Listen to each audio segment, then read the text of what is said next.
आपण पाहत आहात कराड टुडे न्यूज।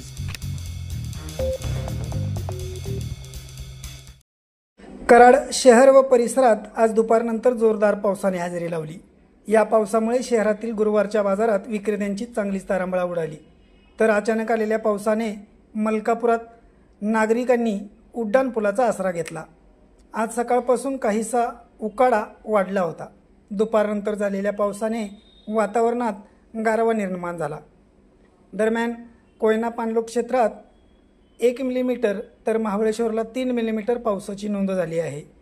सध्या कोयना धरणात 3761 क्युसेक पाण्याची आवक होत असून धरणात 104.27 TMC पाणीसाठा झाला आहे।